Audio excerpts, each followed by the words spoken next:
Morning.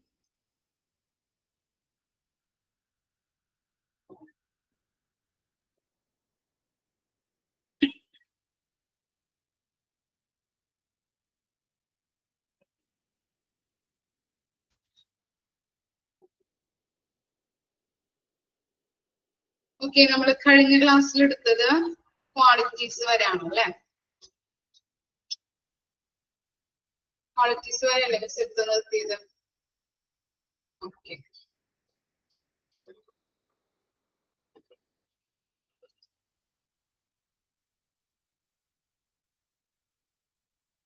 Next നോക്കാം കേട്ടോ. നോക്കിക്കോളൂ. A hospital administration is responsible for supporting the medical industry. Medical industry എന്ന് പറഞ്ഞാൽ എന്താണ്? എന്തായിരുന്നു മെഡിക്കൽ ഇൻഡസ്ട്രി എന്ന് പറഞ്ഞാല്? The meaning chapter 1 ആണ് കേട്ടോ. Basic concept of hospital. Okay. അപ്പോ a hospital administration is responsible for supporting the medical industry. Medical industry support ചെയ്യുന്നതിനുള്ള ഒരു റെസ്പോൺസിബിലിറ്റി ആർക്കാണുള്ളത്? ഹോസ്പിറ്റൽ അഡ്മിനിസ്ട്രേഷൻ ആണുള്ളത് അല്ലെ? റെസ്പോൺസിബിലിറ്റി എന്ന് പറഞ്ഞാൽ എന്താണ്? ഉത്തരവാദിത്വം. മെഡിക്കൽ ഇൻഡസ്ട്രിയെ സപ്പോർട്ട് ചെയ്യുന്നതിനുള്ള ഉത്തരവാദിത്വം ആർക്കാണുള്ളത്? Hospital administration. He has to take care of doctors, nurse, other paramedical staff, patients and other employees and all stakeholders. അപ്പൊ എന്ത് ചെയ്യുന്നുണ്ട്? ഈ ഡോക്ടേഴ്സിനെ, നഴ്സുമാരെ, അതുപോലെ തന്നെ അതർ പാരാമെഡിക്കൽ സ്റ്റാഫ്, അതുപോലെ എന്താണ് പേഷ്യൻസിനെ, അതർ എംപ്ലോയീസിനെ ഒക്കെ കെയർ ചെയ്യുക എന്നതാണ് അഡ്മിനിസ്ട്രേറ്ററിന്റെ ഡ്യൂട്ടി എന്ന് പറയുന്നത്. ഓക്കെ, ആരൊക്കെയാണ് ഇവര് കെയർ ചെയ്യുന്നത്? ഡോക്ടേഴ്സിനെ, നഴ്സുമാരെ, അതുപോലെ തന്നെ പാരാമെഡിക്കൽ സ്റ്റാഫ്സിനെ, പേഷ്യൻസിനെ, അതർ എംപ്ലോയീസിനെ, ഇവരെയൊക്കെ ഓൾ സ്റ്റേക്ക് ഹോൾഡേഴ്സ്, ഇവരെയൊക്കെ കെയർ ചെയ്യുക എന്ന ഡ്യൂട്ടിയാണ് ഹോസ്പിറ്റൽ അഡ്മിനിസ്ട്രേഷൻ ഉള്ളത്. ക്ലിയർ ആയോ? പാരാമെഡിക്കൽ സ്റ്റാഫ്സ് എന്ന് പറഞ്ഞാൽ ആരായിരിക്കും? ആരായിരിക്കും? ഡോക്ടേഴ്സ് ആണോ അല്ലെങ്കിൽ നഴ്സുമാരാണോ? അവരെയാണോ പറയുന്നത്? Very good. ലാബ് അല്ലെ? ലാബിൽ വർക്ക് ചെയ്യുന്ന ആളുകള്. എക്സാമ്പിൾ പറയാൻ പറ്റുമോ? ലാബ് ടെക്നീഷ്യൻ അല്ലെ? അതുപോലെ എക്സ്റേ ടെക്നീഷ്യൻ, ECG ടെക്നീഷ്യൻ, ഇതൊക്കെ ആരാണ്?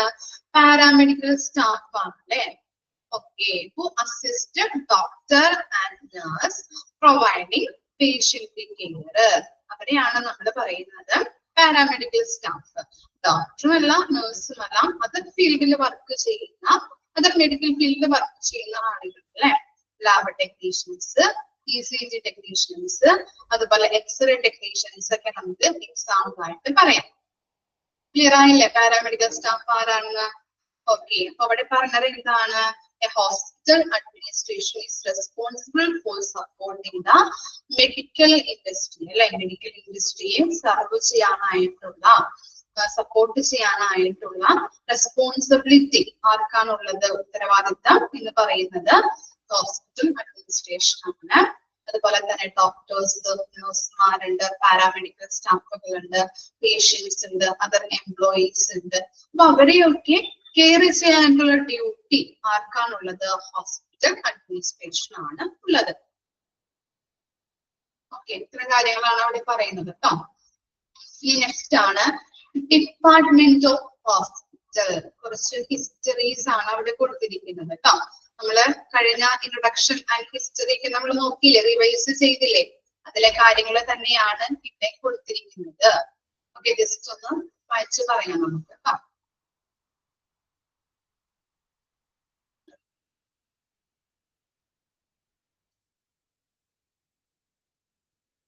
PDF കിട്ടിയോ? ടെക്സ്റ്റ് ബുക്ക് ഉണ്ടോ എല്ലാവരുടെയും കയ്യില്?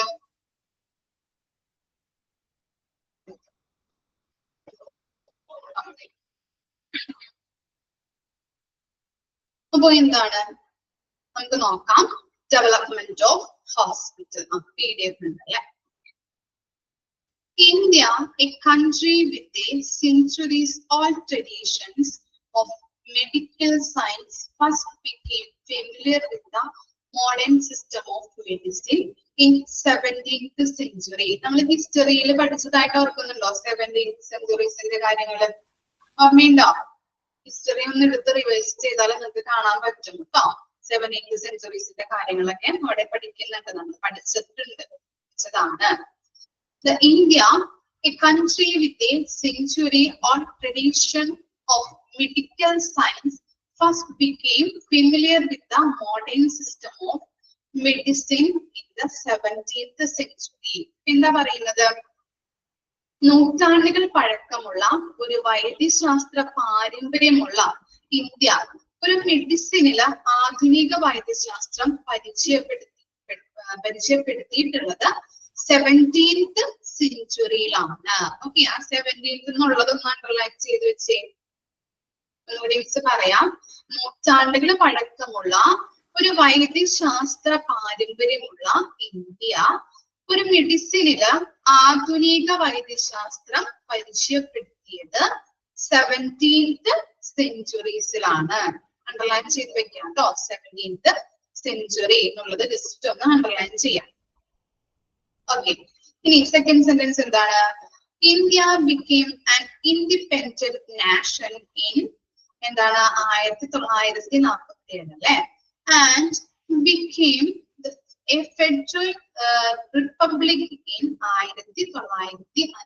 അപ്പൊ നമുക്ക് സ്വാതന്ത്ര്യം കിട്ടിയത് എന്താണ്? ഇന്ത്യക്ക് 1947 പിന്നീട് എന്താണ് ഫെഡറൽ റിപ്പബ്ലിക് ആയിട്ട് മാറിയത് എപ്പോഴാണ്? 1950. മനസ്സിലായോ? ജസ്റ്റ് ഒന്ന് അണ്ടർലൈൻ ചെയ്ത് വെച്ചേ. 1947 എല്ലാവർക്കും അറിയാവുന്ന കാര്യം തന്നെയാണ്. ജസ്റ്റ് ഒന്ന് അണ്ടർലൈൻ ചെയ്ത് വെക്കും കേട്ടോ. അതുപോലെ തന്നെ റിപ്പബ്ലിക് ആയി മാറിയത് 1950 കൂടിയിട്ടാണ്. ഇനി എന്താണ്? There have been numerous developments in the health sector in the post-independence period. Post-independence അല്ലെ, സ്വാതന്ത്ര്യം കിട്ടിയതിന് ശേഷം എന്തായിട്ടും വന്നു? ഹെൽത്ത് കെയർ സിസ്റ്റത്തില് കൂടുതൽ ഡെവലപ്മെന്റുകൾ ഉണ്ടായിട്ടുണ്ട്. ഇനി എന്താണ്? ബട്ട് പ്രോബ്ലംസ്, എന്നിരുന്നാലും പ്രോബ്ലംസ് ഉണ്ടായിട്ടുണ്ട്. സ്വാതന്ത്ര്യം കിട്ടിയപ്പോൾ നമുക്ക് ഹെൽത്ത് കെയറില് കൂടുതൽ ഡെവലപ്മെന്റുകൾ ഉണ്ടായി. പക്ഷെ എന്താണ്? അതിലും പ്രോബ്ലംസ് വന്നിരുന്നു. But problems like higher population density, low socio-economic status of a significant number of people, and low literacy rate in some part of the country have led to poor health indicators. അപ്പൊ എന്താ പറയുന്നത് അവിടെ? ഉയർന്ന ജനസാന്ദ്രത അല്ലെ, എന്താണ്? Higher population density എന്ന് പറഞ്ഞാല് ഉയർന്ന ജനസാന്ദ്രത, അതുപോലെ low socio economic status of a significant number of people, എന്താണ്? ഗണ്യമായ എണ്ണം ആളുകളുടെ കുറഞ്ഞ സാമൂഹിക സാമ്പത്തിക നില, അതുപോലെ തന്നെ എന്താണ്? Low literacy rate of some part of the country, രാജ്യത്തിന്റെ പല ഭാഗങ്ങളിലുള്ള കുറഞ്ഞ സാക്ഷരതാ നിരക്ക് അല്ലെ, ലോ ലിറ്ററസി. ലിറ്ററസി എന്ന് പറഞ്ഞാല് സാക്ഷരത, കുറഞ്ഞ സാക്ഷരതാ നിരക്ക്. ഇവയൊക്കെ എന്താണ്? ഒരു മോശമായ ആരോഗ്യ സൂചകങ്ങളിലേക്ക് നയിച്ചു. ഓക്കെ, ഹെൽത്ത് ഇൻഡിക്കേറ്റേഴ്സ് എന്ന് പറഞ്ഞാല് എന്താണ്? ആരോഗ്യ സൂചകങ്ങളാണ്. അപ്പൊ കുറഞ്ഞ ആരോഗ്യ സൂചകങ്ങളിലേക്ക് ഈ കാരണങ്ങളൊക്കെ നയിച്ചിട്ടുണ്ട്. ഏതൊക്കെ കാരണങ്ങളാണ്? Higher population density, low socio economic status of a significant number of people, and low literacy rate in some part of the country. Okay, ഉയർന്ന ജനസാന്ദ്രത, ഗണ്യമായ എണ്ണം ആളുകളുടെ കുറഞ്ഞ സാമ്പത്തിക നില, രാജ്യത്തിന്റെ പല ഭാഗങ്ങളിലുമുള്ള കുറഞ്ഞ സാക്ഷരതാ നിരക്ക്, ഇവയാണ് എന്തിലേക്ക് നയിച്ചത്? ഒരു മോശമായിട്ടുള്ള ഒരു ആരോഗ്യ സൂചകങ്ങളിലേക്ക് നയിച്ചത്. ക്ലിയർ ആയോ പാരഗ്രാഫ്? ഇനി ഹെൽത്ത് ഇൻഡിക്കേറ്റേഴ്സ് എന്ന് പറഞ്ഞാൽ എന്തായിരിക്കും? പറഞ്ഞു തരാം കേട്ടോ, ഒന്ന് നോട്ട് ചെയ്തെടുത്തോളൂ. Health indicators is a എഴുതിയെടുക്കുന്നുണ്ടോ നിങ്ങള്? Okay. Health indicator is a way of measuring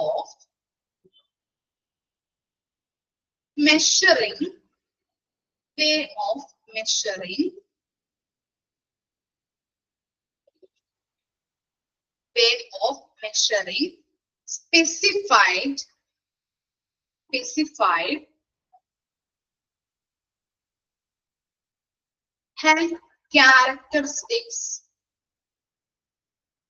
health characteristics in a given population.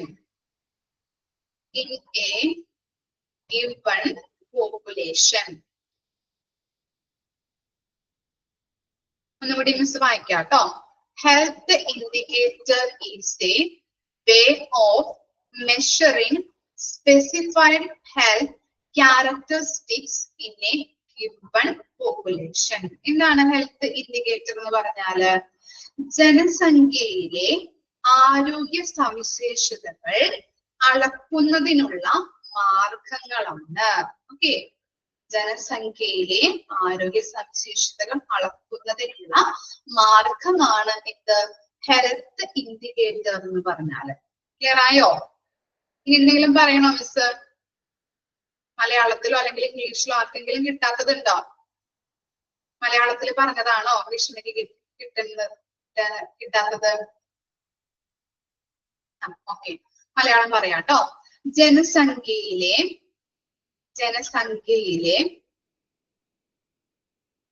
ആരോഗ്യ സവിശേഷതകൾ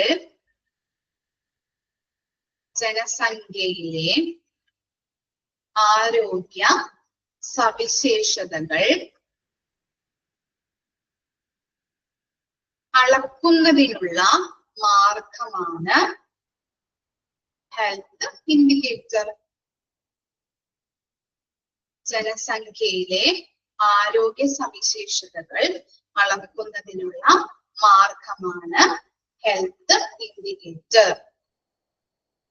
ഓക്കെ, ഇപ്പോ ഫസ്റ്റ് പാരഗ്രാഫിൽ നമ്മൾ ഇത്രയും കാര്യങ്ങളാണ് പറഞ്ഞത്. ഫസ്റ്റ് തന്നെ എന്താ പറഞ്ഞത്? ഒരു നൂറ്റാണ്ടുകൾ പഴക്കമുള്ള ഒരു വൈദ്യശാസ്ത്ര പാരമ്പര്യമുള്ള ഇന്ത്യ ഒരു മെഡിസിനില് ആധുനിക വൈദ്യശാസ്ത്രം പരിചയപ്പെടുത്തിയത് 17th സെഞ്ചുറീസിലാണ്. ഓക്കെ, ഒന്ന് മാർക്ക് ചെയ്ത് വെക്കാം കേട്ടോ. അതുപോലെ തന്നെ രണ്ടാമത് പറഞ്ഞത് എന്താണ്? നമുക്ക് സ്വാതന്ത്ര്യം കിട്ടിയത് അല്ലെ 1947 ഇനി 1950 കൂടിയിട്ടാണ് എന്ത് റിപ്പബ്ലിക് ആയിട്ട് മാറിയത് അല്ലെ. ഇനി എന്താ പറഞ്ഞത്? ഇനി ഇൻഡിപെൻഡൻസിന് ശേഷം നമ്മുടെ ഹെൽത്ത് കെയർ സെക്ടറില് കൂടുതലായിട്ടുള്ള ഡെവലപ്മെന്റ്സുകൾ ഉണ്ടായില്ലേ. ഇനി പക്ഷെ ഡെവലപ്മെന്റ്സുകൾ ഉണ്ടായിരുന്നാലും അതിൽ പ്രശ്നങ്ങൾ ഉണ്ടാകുന്നുണ്ട്, പ്രോബ്ലംസ് അറൈസ് ചെയ്തിട്ടുണ്ടായിരുന്നു. ഏതൊക്കെയാണ് ആ പ്രശ്നങ്ങള്? Higher population density, low socio-economic status of a significant number of people, and low literacy rate in some part of the country. എന്തൊക്കെയാ പറഞ്ഞത്? ഉയർന്ന ജനസാന്ദ്രത, ഗണ്യമായ എണ്ണം ആളുകളുടെ കുറഞ്ഞ സാമൂഹിക സാമ്പത്തിക നില, രാജ്യത്തിന്റെ പല ഭാഗങ്ങളിലുമുള്ള കുറഞ്ഞ സാക്ഷരതാ നിരക്ക്, ഇവയൊക്കെ ഇതിലേക്ക് നയിച്ചു? ഒരു മോശമായ ആരോഗ്യ സൂചകങ്ങളിലേക്ക് നയിച്ചു. ഇനി നമ്മൾ ഇൻഡിക്കേറ്റർ എന്താണെന്ന് പറഞ്ഞല്ലേ. Indicator is a way of measuring specified health characteristics in A given population. Indicators, health indicators എന്ന് പറഞ്ഞാൽ എന്താണ്? ആരോഗ്യ സൂചകങ്ങൾ എന്ന് പറഞ്ഞിട്ടുണ്ടെങ്കിൽ ജനസംഖ്യയിലെ ആരോഗ്യ സവിശേഷതകൾ അളക്കുന്നതിനുള്ള മാർഗമാണ് ഇത് ഹെൽത്ത് ഇൻഡിക്കേറ്റർ എന്ന് പറയുന്നത്. ഇത്തരം കാര്യങ്ങൾ മനസ്സിലായോ? ജസ്റ്റ് ഒന്ന് വായിച്ചു നോക്കിയാൽ പാരഗ്രാഫ്. എന്തെങ്കിലും ഡൗട്ട് ഉണ്ടെങ്കിൽ ചോദിച്ചോളൂ കേട്ടോ.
ക്ലിയർ ആണോ?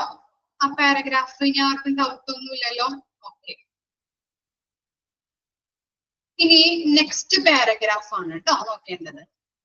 India has reach centuries on heritage of medical and health science. Heritage എന്ന് പറഞ്ഞാൽ എന്താണ്? ഹെറിറ്റേജ് എന്താണ്? ഹെറിറ്റേജ് ഹെറിറ്റേജ് എന്താ? പാരമ്പര്യം. Very good. പാരമ്പര്യം അല്ലെ? ഹെറിറ്റേജ് എന്ന് പറഞ്ഞാല് പാരമ്പര്യം. India has reach centuries on heritage of medical and health science. അല്ലെ? മെഡിക്കൽ ആൻഡ് ഹെൽത്ത് സയൻസില് ഇന്ത്യക്ക് നൂറ്റാണ്ടുകൾ പഴക്കമുള്ള പാരമ്പര്യമുണ്ട്. അതാണ് സെന്റൻസ് പറയുന്നത് കേട്ടോ. മെഡിക്കൽ ആൻഡ് ഹെൽത്ത് സയൻസില് ഇന്ത്യക്ക് എന്താണ്? നൂറ്റാണ്ടുകൾ പഴക്കമുള്ള പാരമ്പര്യം ഉണ്ട്. The approach of the ancient Indian medical system was one of holistic treatment. Okay, holistic എന്ന് പറഞ്ഞാൽ എന്തായിരിക്കും? holistic എന്താ? holistic എന്ന് പറഞ്ഞാൽ എന്തായിരിക്കും മീനിങ്? സമഗ്രമായ. Very good. സമഗ്രമായ. ഓക്കെ. അപ്പൊ എന്താണ്? The approach of the ancient Indian medical system was one of the holistic treatment. അല്ലെ? അപ്പൊ ഇന്ത്യൻ മെഡിക്കൽ സിസ്റ്റം എന്നത് എന്താണ്? ഒരു സമഗ്രമായ ചികിത്സാ രീതിയായിരുന്നു. ഇന്ത്യൻ മെഡിക്കൽ സിസ്റ്റം എന്നത് ഒരു സമഗ്രമായ ചികിത്സാ രീതി ആയിരുന്നു. Okay. The history of healthcare in India can be traced into Vedic times. 500 എന്നാണ് അവിടെ. 500 BCE. BCE എന്ന് പറഞ്ഞാൽ എന്തായിരിക്കാം? എക്സ്പാൻഡഡ് ഫോം അറിയോ? BCE എന്തായിരിക്കും? BCE എന്ന് പറഞ്ഞാല് അറിയില്ല. Before common era. Common. BCE. Before common era. Okay. Okay. 500 BCE. Okay. In which the description of a Dhanvantari, the Hindu god of medicine, emerged. നമ്മൾ വേദകാലങ്ങളെ കുറിച്ചൊക്കെ നമ്മൾ പഠിച്ചിരുന്നു അല്ലെ? ഓക്കെ. ഇന്ത്യയിലെ ആരോഗ്യ സംരക്ഷണത്തിന്റെ ചരിത്രം വേദകാലങ്ങളില് കണ്ടെത്താനായിട്ട് സാധിക്കും നമുക്ക്. ഓക്കെ. ഇന്ത്യയിലെ ആരോഗ്യ സംരക്ഷണത്തിന്റെ ചരിത്രം വേദകാലങ്ങളില്, വേദകാലം എന്ന് പറഞ്ഞിട്ടുണ്ടെങ്കിൽ എന്താണ്? 500 BCE ആണ്. ആ കാലഘട്ടങ്ങളിൽ നമുക്ക് കണ്ടെത്താനായിട്ട് പറ്റും. ഓക്കെ. അതിൽ കൊടുത്തിരിക്കുന്നത് നോക്കിയേ. The description of the Dhanvantari എന്ന് മാർക്ക് ചെയ്തേ കണ്ടില്ല? The Hindu god of medicine. Mark ചെയ്ത് വെക്കാം കേട്ടോ. ധന്വന്തരി എന്ന് പറഞ്ഞാൽ എന്താണ്? ഹൈന്ദവ വൈദ്യശാസ്ത്രത്തിന്റെ ദേവനായ ധന്വന്തരിയുടെ ഒരു വിവരണം അവിടെ ഉയർന്നു വന്നിട്ടുണ്ട്. ധന്വന്തരി എന്ന് പറഞ്ഞിട്ടുണ്ടെങ്കിൽ ഹൈന്ദവ വേദശാസ്ത്രത്തിന്റെ ദേവനായിരുന്നു. Okay. Okay. Dhanvantari the Hindu god of medicine. Mark ചെയ്ത് വെക്കാം കേട്ടോ. ഓക്കെ. ഇനി എന്താണ്? Atharvaveda of the 4 Vedas. നമ്മൾ 4 വേദാസുകളെ കുറിച്ചൊക്കെ പഠിച്ചിട്ടുണ്ടല്ലേ? ഓർമ്മയുണ്ടോ 4 വേദാസ്? ഓക്കെ. ഏതൊക്കെയാണ് 4 വേദാസ് ഒന്ന് പറഞ്ഞു നോക്കിയേ. ഋഗ്വേദ, പിന്നെ എന്തൊക്കെയാണ്? യജുർവേദ, സാമവേദ, പിന്നെ എന്താണ്? അഥർവവേദ അല്ലെ? ഓക്കെ. അഥർവവേദ. അതാണ് 4 വേദങ്ങൾ അല്ലെ? ഓർമ്മയുണ്ട്. ഓക്കെ. അപ്പൊ ഏതൊക്കെയാണ്? ഋഗ്വേദ, സാമവേദ, യജുർവേദ, ലാസ്റ്റ് വണ്ണാണ് അഥർവവേദ. ഓക്കെ. ഇനി നമ്മൾ പഠിക്കുന്നത് Atharvaveda, one of the 4 Vedas. വേദങ്ങളില് 4 വേദങ്ങളുണ്ട്. അതിലൊന്നാണ് Atharvaveda. Is considered to have progressed into Ayurveda, a traditional Indian from holistic medicine. അപ്പൊ എന്താണ് ഈ 4 വേദങ്ങളിൽ ഒന്നായ അഥർവവേദം ആയുർവേദവുമായിട്ട് പുരോഗമിച്ചതായിട്ട് കണക്കാക്കപ്പെടുന്നുണ്ട്. എന്താ പറഞ്ഞത്? 4 വേദങ്ങളിൽ ഒന്നായ അഥർവവേദ എന്തായിട്ട് പുരോഗമിച്ചു? ഈ എന്താണ് ആയുർവേദവുമായിട്ട് പുരോഗമിച്ചതായിട്ട് കണക്കാക്കപ്പെടുന്നു. ഓക്കെ, പിന്നെന്താണ്? A traditional Indian from the holistic medicine. അല്ലെ, ഇത് ഒരു പാരമ്പര്യേതരമായിട്ടുള്ള ഇന്ത്യൻ ചികിത്സാ രീതിയാണ് ആയുർവേദ എന്ന് പറയുന്നത്. അല്ലെ, നമ്മൾ പഠിച്ചിട്ടുണ്ടല്ലേ ഏതൊക്കെയാണ് ആയുർവേദയിൽ പഠിച്ച കാര്യങ്ങള്? ഓർമ്മയുണ്ടോ? ആയുർവേദം പറഞ്ഞപ്പോ ഹെൽത്ത് കെയർ സിസ്റ്റത്തിലൊക്കെ നമ്മൾ പഠിച്ചിട്ടുണ്ടായിരുന്നല്ലോ. ഓർമ്മയുണ്ടോ? നയൻകാരുണ്ടോ? മിസ് പറഞ്ഞു തന്നിട്ടുണ്ടല്ലോ. നയൻ കേറ്റുകാര് ആരുമില്ല? ഹെൽത്ത് കെയർ സിസ്റ്റത്തില് യോഗ, ആയുഷ് ഓർമ്മയുണ്ട്. സമാധാനം. അതില് എ എന്ന് പറഞ്ഞതാണ് എന്ത്? ആയുർവേദ. അല്ലെ, ആയുർവേദത്തിൽ എന്തൊക്കെയാണ് നമ്മൾ പഠിച്ചത്? എന്തൊക്കെയാണ്? പഞ്ചമഹാഭൂതാസ്, സയൻസ് ഓഫ് ലൈഫ് ആണെന്ന് പഠിച്ചിട്ടുണ്ട്. പഞ്ചമഹാഭൂതാസ്, അതുപോലെ തന്നെ എന്താണ്? ത്രിദോഷ. ഇതൊക്കെ ഓർമ്മ വരുന്നുണ്ടോ? ഇല്ല, പോയൊക്കെ? ഞാൻ പറഞ്ഞപ്പോ ഓർമ്മ വരുന്നുണ്ട്. ഓക്കെ. ത്രിദോഷങ്ങളിൽ ഏതൊക്കെയാണ് കമ്പോണൻസ് വരുന്നത്? ത്രിദോഷങ്ങളില് ചരക സമ്മതിച്ചു. ആയുർവേദത്തിലെ ത്രിദോഷങ്ങള് ഏതൊക്കെയായിരുന്നു? വാതാപിത്ത കഫ. ഓക്കെ, വാതാപിത്ത കഫയാണ് ത്രിദോഷങ്ങൾ എന്ന് പറയുന്നത്. അല്ലെ, ഈ ത്രിദോഷങ്ങളിൽ ഏതെങ്കിലും ഒരെണ്ണം വാത പിത്ത കഫ എന്ന് പറഞ്ഞു. പിത്തം, കഫം, വാതം. അല്ലെ, ഇതിനകത്ത് ഏതെങ്കിലും 3 ഫോംസിലാണ് നമ്മുടെ ഈ പഞ്ചമഹാഭൂതാസ് എന്ന് പറഞ്ഞിട്ടില്ലേ? പഞ്ചമഹാഭൂതാസ് ഓർമ്മയുണ്ടോ? പഞ്ചമഹാഭൂതാസ്, 5 elements of nature ഏതൊക്കെയാണ്? വായു, ഭൂമി, അഗ്നി, ജലം, എയർ. ഓക്കെ. അതൊക്കെയാണ് പഞ്ചമഹാഭൂതാസ്. ഈ പഞ്ചമഹാഭൂതാസ് പ്രകൃതിയില് ആയുർവേദത്തിൽ പറയുന്നത് എന്താണ്? ഈ പഞ്ചമഹാഭൂതാസ് കൊണ്ടാണ് പ്രപഞ്ചത്തിലെ ഓരോ കണികയും ഉണ്ടാക്കിയിരിക്കുന്നത്. അല്ലെ, ഇങ്ങനെയുള്ള ഈ പഞ്ചമഹാഭൂതാസ് നമ്മുടെ ഹ്യൂമൻ ബോഡിയിൽ 3 ഫോംസിലാണ് നിലനിൽക്കുന്നത്. ഏതൊക്കെയാണ്? അതാണ് നമ്മൾ പറഞ്ഞത് ത്രിദോഷ. ഓർമ്മ വരുന്നുണ്ടോ? കണക്ഷൻ കിട്ടുന്നുണ്ടോ? പഠിച്ച ഭാഗങ്ങൾ തന്നെയാണ് കേട്ടോ. ഓക്കെ, ത്രിദോഷങ്ങള് വാത പിത്ത കഫ. നമ്മുടെ ശരീരത്തില് പഞ്ചമഹാഭൂതാസ് 3 ഫോംസിലാണ് ഉള്ളത്. ഓക്കെ, വാത പിത്ത കഫ. ഈ വാദത്തിനോ അല്ലെങ്കിൽ പിത്തത്തിനോ എന്തെങ്കിലും കൂടുകയോ കുറയുകയോ ചെയ്ത് കഴിഞ്ഞിട്ടുണ്ടെങ്കിൽ നമ്മുടെ ശരീരത്തില് 3 ഫോംസിലാണെന്ന് പറഞ്ഞു. വാത പിത്ത കഫ. വാദമോ അല്ലെങ്കിൽ പിത്തമോ അല്ലെങ്കിൽ കഫമോ നമ്മുടെ ശരീരത്തിൽ കൂടുകയോ കുറയുകയോ ചെയ്ത് കഴിഞ്ഞിട്ടുണ്ടെങ്കിൽ എന്താ സംഭവിക്കാം? ഓർമ്മയുണ്ടോ പറഞ്ഞത്? എന്താ സംഭവിക്കാം? ഏതെങ്കിലും മരണത്തിന്റെ അളവ് നമ്മുടെ ശരീരത്തിൽ കൂടി കഴിഞ്ഞിട്ടുണ്ടെങ്കിൽ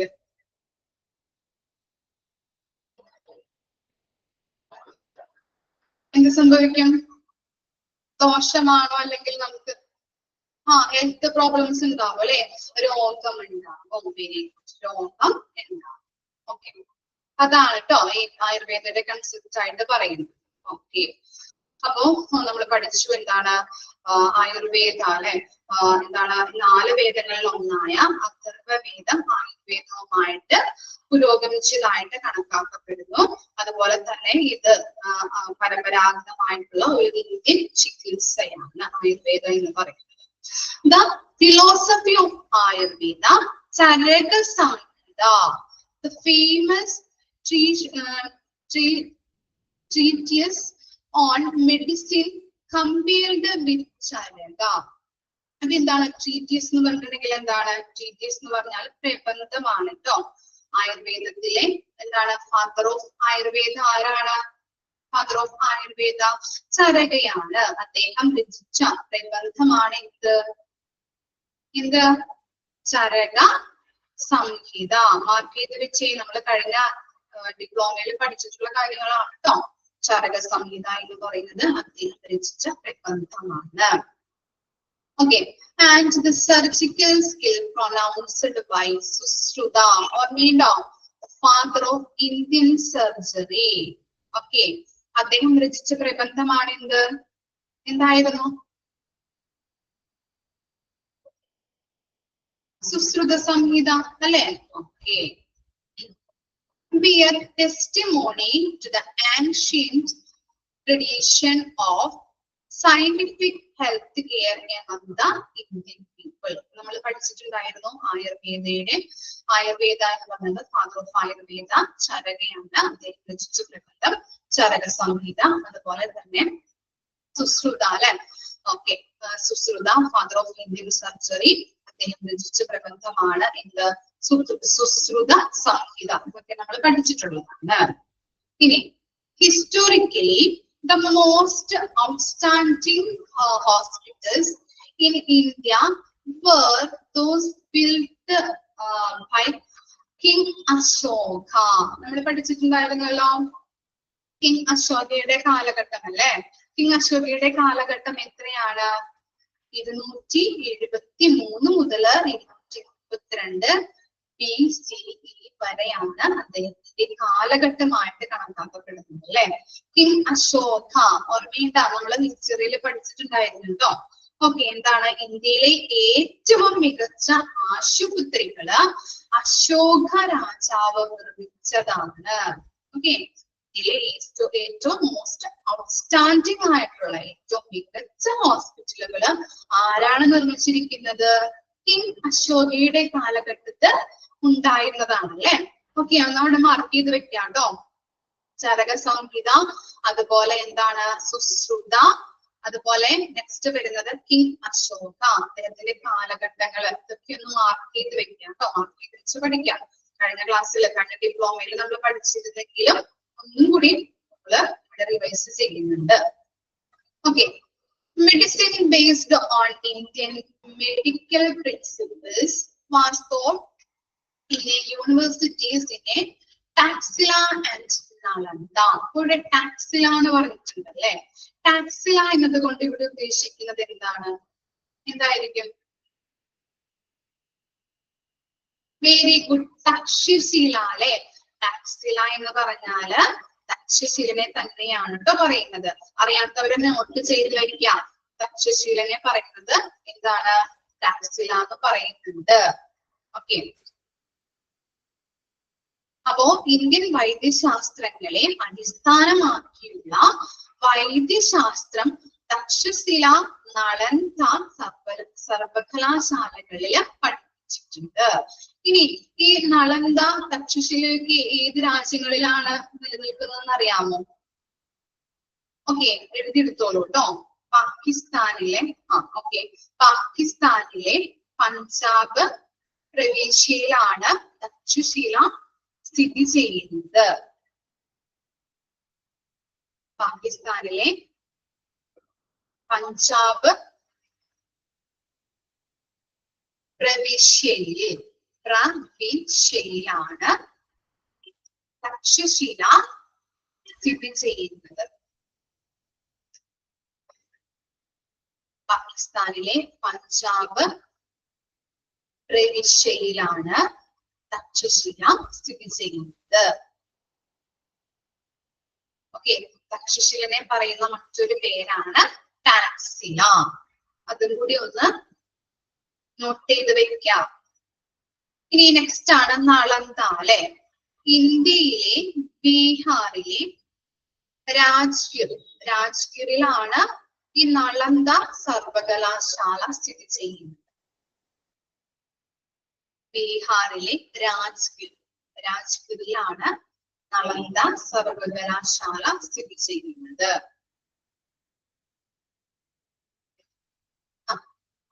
രാജ്ഗിർ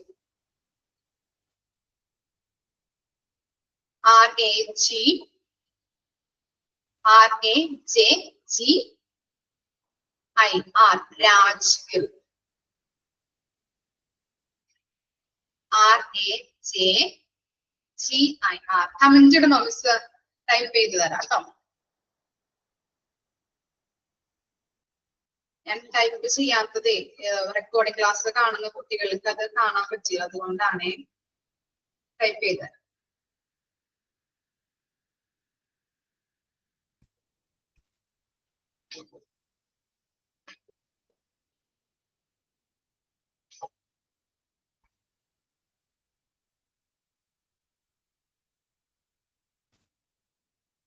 എഴുതിയെടുത്തോ?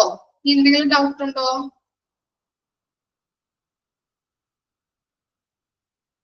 ഓക്കെ, കിട്ടിയില്ലേ രണ്ട് കാര്യങ്ങളും? ടാക്സിലാൻഡ് നളന്ദ. ഓക്കെ, അതുപോലെ തന്നെ ഇവിടെ പറയുന്നത് ടാക്സിലാൻഡ് നളന്ദ എന്ന് പറഞ്ഞു കഴിഞ്ഞിട്ടുണ്ടെങ്കിൽ മതപരവും മതേതരവുമായ വിഷയങ്ങളെ അടിസ്ഥാനമാക്കിയിട്ടുള്ള വിദ്യാഭ്യാസ കേന്ദ്രങ്ങളാണ് കേട്ടോ.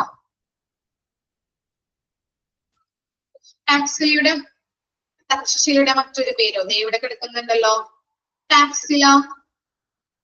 ടാക്സില, TAXILA, ടാക്സില.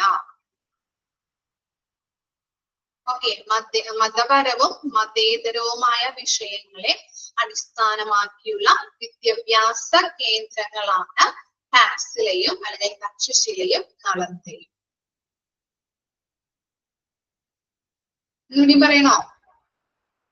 മതപരവും മതേതരവുമായ വിഷയങ്ങളെ അടിസ്ഥാനമാക്കിയുള്ള വിദ്യാഭ്യാസ കേന്ദ്രങ്ങളാണ് ടാക്സില ആൻഡ് നളന്ദ.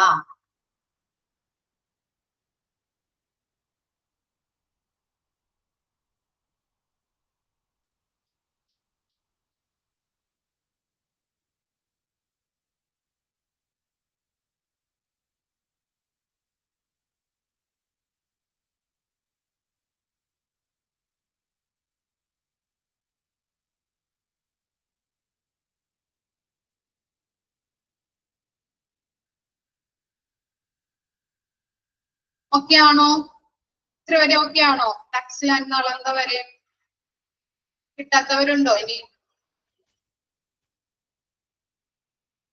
ഓക്കെ ആണല്ലേ? ഓക്കെ, ഇനി നെക്സ്റ്റ് നോക്കാം കേട്ടോ. applies the Tridosha theory of diseases. നമ്മൾ പറഞ്ഞതാണ് ത്രിദോഷ തിയറിയുടെ കാര്യം. ദോഷ പേജ് നമ്പർ ഒന്ന് പറഞ്ഞു കൊടുക്കുമോ? മിസ്സിന്റെ പേജ് നമ്പർ ഇല്ലേ? 4. Okay okay.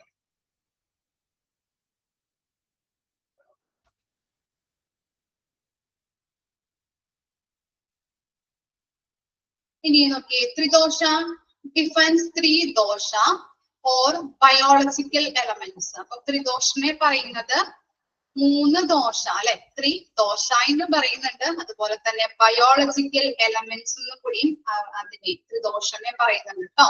ഒന്ന് മാർക്ക് ചെയ്ത് വെക്കാം കേട്ടോ. ത്രിദോഷ defines 3 ദോഷ or biological elements which are connected to a patient's health, vata, pitta, kapha. Okay, this is described as an imbalance in the equilibrium of 3 doshas. The concept similar to the theory proposed by Greek medicine.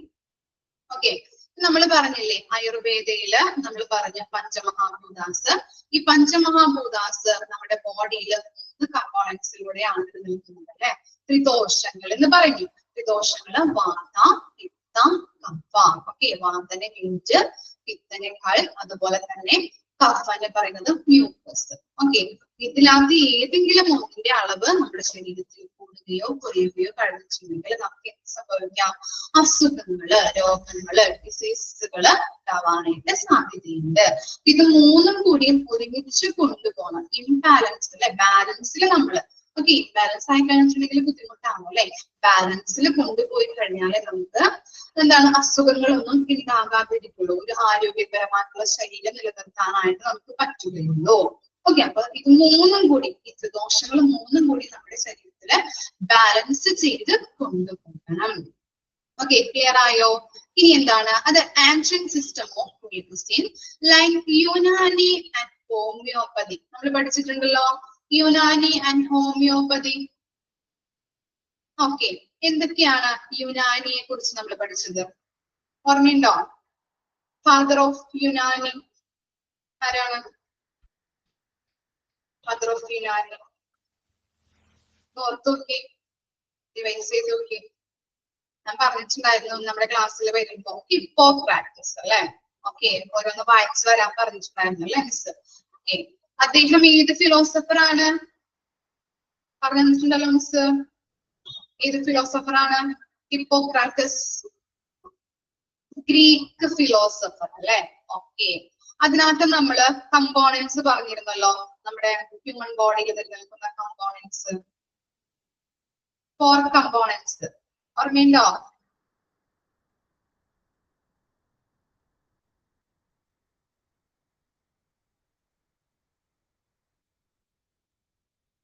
ഒന്ന് പറഞ്ഞേ, ലിയാനൊന്ന് പറഞ്ഞേ, അറിയാത്തവർക്കൊന്ന് പറഞ്ഞു കൊടുത്തേ. നമ്മൾ പഠിച്ചിട്ടുണ്ടല്ലോ, പെയില്, black പെയില്, blood, ഒരെണ്ണം കൂടി ഉണ്ടല്ലോ, കഫ അല്ലെ. കഫ, ബ്ലഡ്, പെയില്, ബ്ലാക്ക് പെയില് അല്ലെ. പെയില് എന്ന് പറഞ്ഞാൽ എന്താ? പെയില്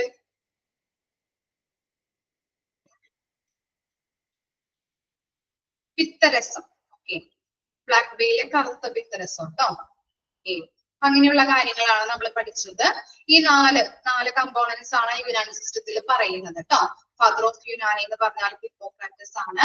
അദ്ദേഹം ഗ്രീക്ക് ഫിലോസഫർ ആണ്. യുനാനി സിസ്റ്റത്തില് 4 കമ്പോണൻസിന്റെ കാര്യങ്ങളാണ് പറയുന്നത്. യുനാനി സിസ്റ്റം പ്രകാരം നമ്മുടെ ശരീരത്തിൽ 4 കമ്പോണൻസ് ഉണ്ട്. ഓക്കെ, അത് എന്തൊക്കെയാണ്? എന്താണ്? കഫ, ബ്ലഡ്, അതുപോലെ ബെയില്, ബ്ലാക്ക് ബെയില്. ഇതിനകത്ത് ഏതെങ്കിലും ശരീരത്തിൽ കൂടുകയോ കുറയുകയോ, ഇതിന്റെ അളവ് കൂടുകയോ കുറയുകയോ കഴിഞ്ഞിട്ടുണ്ടെങ്കിൽ നമ്മുടെ ശരീരത്തിൽ എന്തുണ്ടാവും? എന്താ സംഭവിക്കാം? കൂടിക്കഴിഞ്ഞാൽ ഏതെങ്കിലും വർണ്ണത്തിന്റെ അളവ് കൂടുകയോ കുറയുകയോ ചെയ്തു കഴിഞ്ഞാൽ എന്ത് സംഭവിക്കും? എന്താ സംഭവിക്കാം ലിയാന? ഡിസീസസ് അല്ലെ, രോഗങ്ങൾ ഉണ്ടാകുന്നുണ്ട്. അതൊക്കെ പറഞ്ഞു കൊടുക്കാട്ടോ ഫ്രണ്ട്സിന്. അതൊക്കെ ഓർമ്മയില്ല, നമ്മൾ പഠിച്ചിട്ടുള്ള കാര്യങ്ങളാണ് അല്ലെ. ഓക്കെ, ഇനി എന്താ ഹോമിയോപ്പതി? ഹോമിയോപ്പതിയെ കുറിച്ച് നമ്മൾ എന്തൊക്കെയാ പഠിച്ചത്? ഓർത്ത് നോക്കിയേ, ഹോമിയോപ്പതി. സാമുവൽ ഹനിമാൻ ആണ് എന്താ ഹോമിയോപ്പതിയുടെ പിതാവ് അല്ലെ. ഓക്കെ, പിന്നെ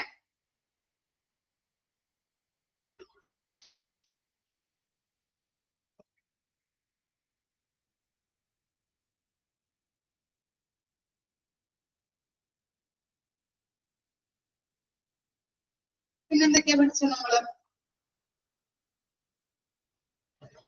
ഹോമിയോപ്പതിയില് ഡെവലപ്ഡ് ഇൻ 15th സെഞ്ചുറീസിലാണ്. എന്താണ്? നാച്ചുറൽ മെഡിസിൻ ആണ് അല്ലെ. ഇപ്പോ നമുക്ക് ഹോമിയോ ഗുളിക അല്ലെങ്കിൽ ഹോമിയോ മെഡിസിൻസ് ഒക്കെ കഴിച്ചു കഴിഞ്ഞിട്ടുണ്ടെങ്കിൽ ബാക്കി എന്താണ്? പെട്ടെന്ന് അസുഖം മാറോ? അറിയാറുണ്ടല്ലോ ആളുകള്. പോയി കഴിഞ്ഞിട്ടുണ്ടെങ്കിൽ അല്ലെ ഹോമിയോ മരുന്ന് കഴിച്ചു കഴിഞ്ഞിട്ടുണ്ടെങ്കിൽ അത് പെട്ടെന്ന് അസുഖം മാറില്ല. അല്ലെങ്കിൽ എന്താണ്? മോഡേൺ മെഡിസിൻ സിസ്റ്റം നമ്മള് ഇംഗ്ലീഷ് മരുന്നുകൾ കഴിച്ചു കഴിഞ്ഞാൽ പെട്ടെന്ന് അസുഖം മാറുള്ളൂ അല്ലെ. നമ്മുടെ ശരീരത്തിൽ എന്തുണ്ട്? പ്രതിരോധ ശക്തി ഉണ്ട് അല്ലെ. അപ്പോ അവയുമായിട്ട് എന്തെങ്കിലും അസുഖം വന്നു കഴിഞ്ഞിട്ടുണ്ടെങ്കിൽ ഈ മരുന്നുകള് 1-2 ദിവസം നമ്മൾ കഴിച്ചുകൊണ്ടിരിക്കുക. അത് നമ്മുടെ ശരീരത്തിൽ അഡാപ്റ്റ് ആയി കഴിഞ്ഞതിന് ശേഷം മാത്രമേ നമുക്ക് അസുഖങ്ങൾക്ക് കുറവ് ലഭിക്കുകയുള്ളൂ. അതാണ് ഹോമിയോപ്പതിയിൽ പറയുന്നത് കേട്ടോ. ഫാദർ ഓഫ് സാമുവൽ ഹനിമാൻ ആണ് ഹോമിയോപ്പതിയുടെ പിതാവ്. അതുപോലെ തന്നെ 15th സെഞ്ചുറീസിലാണ് ഇത് ഡെവലപ്പ് ചെയ്തിരിക്കുന്നത്. നമ്മുടെ ശരീരത്തിൽ അസുഖം വന്നു കഴിഞ്ഞിട്ടുണ്ടെങ്കിൽ അസുഖങ്ങൾ പ്രതിരോധ ശക്തിയുണ്ട്. അപ്പം നമ്മുടെ ശരീരത്തിൽ ഈ മരുന്നുകൾ കഴിച്ചു കഴിഞ്ഞിട്ടുണ്ടെങ്കിൽ 2-3 ദിവസം കഴിഞ്ഞാൽ, കുറച്ച് ദിവസങ്ങൾ കഴിഞ്ഞിട്ടുണ്ടെങ്കിൽ നമുക്ക് അസുഖം കുറയുള്ളൂ. കാരണം എന്താണ്? ഈ മരുന്നുകൾ കഴിച്ചു കഴിഞ്ഞ് നമ്മുടെ ശരീരത്തിനോട് ഈ മരുന്ന് അഡാപ്റ്റ് ആയി കഴിഞ്ഞാലേ രോഗം എന്താണ്? കുറവുണ്ടാവും, രോഗത്തിൽ കുറവ് സംഭവിക്കുകയുള്ളൂ. അതാണ് ഹോമിയോപ്പതിയിൽ പറയുന്നത്. ക്ലിയർ ആയോ? Unani and homeopathy. ഓക്കെ, ഇനി നമ്മൾ നോക്കിക്കോളൂ. Like Unani and homeopathy are not Indian origin, but എന്താണ്? അത് popular in the even today. അപ്പൊ ഇന്ത്യയിൽ നിന്ന് വന്നിരിക്കുന്നതല്ലേ. ഓക്കെ, ഇന്ത്യയിൽ നിന്ന് വന്നിരിക്കുന്നതല്ല, പക്ഷേ ഇന്ത്യയില് ഇപ്പോൾ എന്താണ് പോപ്പുലർ ആയിക്കൊണ്ടിരിക്കുകയാണ് അല്ലെ? ഏതൊക്കെയാണ് പോപ്പുലർ ആയിക്കൊണ്ടിരിക്കുന്നത്? യുനാനിയും ഹോമിയോപ്പതിയും. ക്ലിയർ ആയില്ലേ?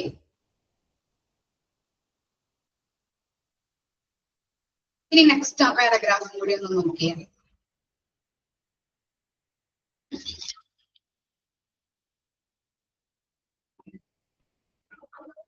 നെക്സ്റ്റ് പാരഗ്രാഫും കൂടി നമുക്ക് പറയാം കേട്ടോ. എന്താണ്? During the 17th and 18th century. നമ്മൾ പഠിച്ചിട്ടുണ്ടായിരുന്നു 17th and 18th സെഞ്ചുറിയുടെ കാര്യം പഠിച്ചിട്ടുണ്ടായിരുന്നു അല്ലേ? ഉണ്ടായിരുന്നോ? ഓർമ്മയുണ്ടോ? ഓക്കെ. ഈ മെഡിക്കൽ കോളേജ് ഒക്കെ വന്നിരിക്കുന്നത് പഠിച്ചിട്ടില്ലേ നമ്മള് ഹിസ്റ്ററിയില്? ഓർക്കുന്നുണ്ടോ നിങ്ങള്? Okay. During the 17th and 18th century, there was a slow and balanced growth of modern system of medicine in India, starting with the entry of European Christian missionaries in South India in the 17th century. അപ്പൊ എന്താണ്? ഒരു 18 അല്ലെങ്കിൽ 17 സെഞ്ചുറീസിന്റെ കാലഘട്ടത്തില് ഒരു സ്ലോവും balanced ആയിട്ടുള്ള growth ആണ് ഈ മെഡിസിനിൽ അല്ലെ, മോഡേൺ മെഡിസിൻ സിസ്റ്റം ഇന്ത്യയിൽ നിലനിന്നിരുന്നത്. അതുപോലെ തന്നെ ഈ മിഷണറിമാര് 17ാമത്തെ സെഞ്ചുറിയില് ആരാണ് വന്നത്? യൂറോപ്യൻ ക്രിസ്ത്യൻ മിഷണറീസ് വന്നിരുന്നു അല്ലെ. അവരുടെ വരവോട് കൂടിയിട്ടാണ് കൂടുതല് ശക്തി പ്രാപിക്കാനായിട്ട് തുടങ്ങിയത്.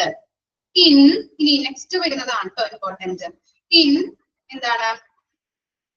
1664 at Chennai, the British opened the first modern hospital for soldiers. Okay, എന്താണ് പറയുന്നത്? എന്താ ഉദ്ദേശിക്കുന്നത്? ഇത് വായിച്ചപ്പോ എന്ത് മനസ്സിലായി? നിങ്ങൾ പഠിച്ചിട്ടുള്ള കാര്യങ്ങളൊക്കെ തന്നെയാണ്. എന്തായിരുന്നു? 1664 എന്തായിരുന്നു? സോൾജേഴ്സിന് വേണ്ടിയിട്ട് ഫസ്റ്റ് മോഡേൺ ഹോസ്പിറ്റല് ഡെവലപ്പ് ആണ് അല്ലെ? ആണോ? ഓർമ്മയുണ്ടോ പഠിച്ചത്? ഓർമ്മയുണ്ട്.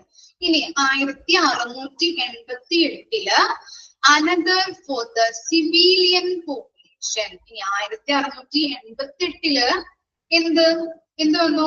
1688 ആർക്ക് വേണ്ടിയിട്ടാണ് ഹോസ്പിറ്റൽ ഡെവലപ്പ് ആയത്? സിവിലിയൻ എന്ന് പറഞ്ഞാൽ എന്താണ്? സിവിലിയൻ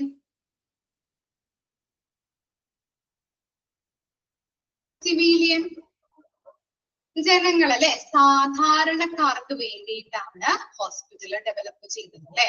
ആദ്യം 1664 വന്നത് സോൾജേഴ്സിന് വേണ്ടിയിട്ടായിരുന്നു. അതിനുശേഷം 1688 സാധാരണ ജനങ്ങൾക്ക് വേണ്ടിയിട്ട് എന്ത് വന്നു? ഹോസ്പിറ്റൽ ഡെവലപ്പ് ചെയ്തു. Organised medical training began with the introduction of first medical college in Calcutta. ഓർമ്മയുണ്ടോ? ഞാൻ പഠിപ്പിച്ചത് എനിക്ക് ഓർമ്മയുണ്ട്. ഓക്കെ, ഫസ്റ്റ് മെഡിക്കൽ കോളേജ് കൽക്കട്ടയിൽ വന്നത് 1835 okay. Followed by a school in Mumbai.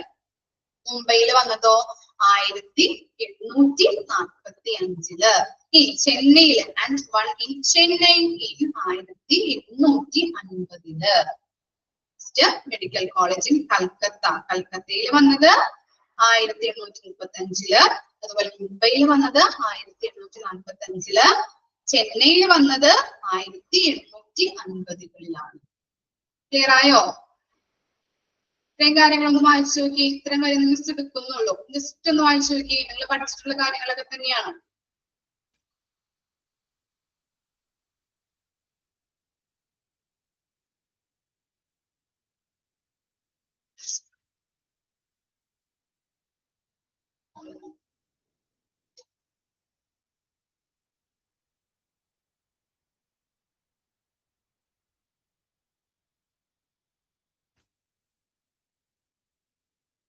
പാരഗ്രാഫിൽ എന്തൊക്കെയാ പഠിച്ചത്? ഓക്കെ, എന്താണ്? മെഡിക്കൽ ആൻഡ് ഹെൽത്ത് കെയർ സിസ്റ്റത്തിന്റെ എന്താണ്? പാരമ്പര്യം അല്ലെ. ഹെറിറ്റേജ് എന്ന് പറഞ്ഞാല് പാരമ്പര്യം.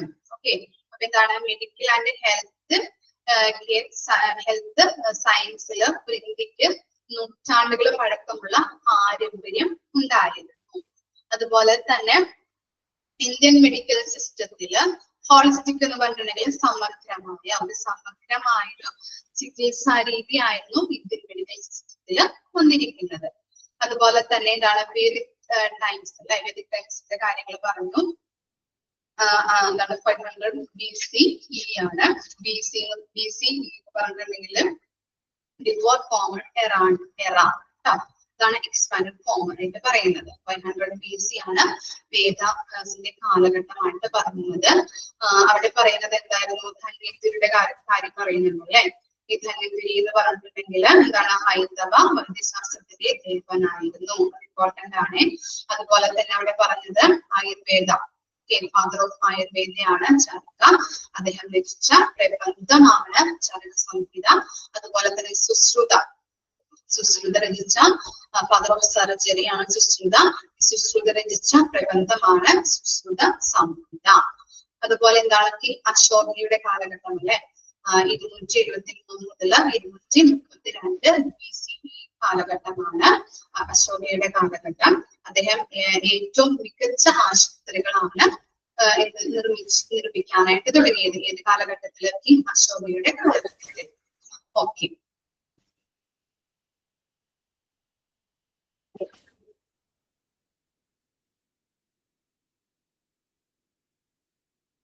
one minute ട്ടോ.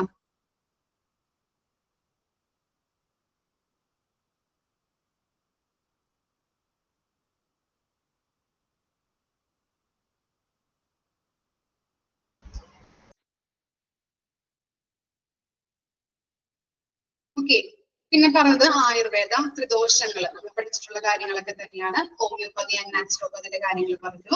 അതുപോലെ തന്നെ ഈ നമ്മൾ പറഞ്ഞത് എന്താണ്? ഫസ്റ്റ് മെഡിക്കൽ കോളേജ് വന്നത് അല്ലെ.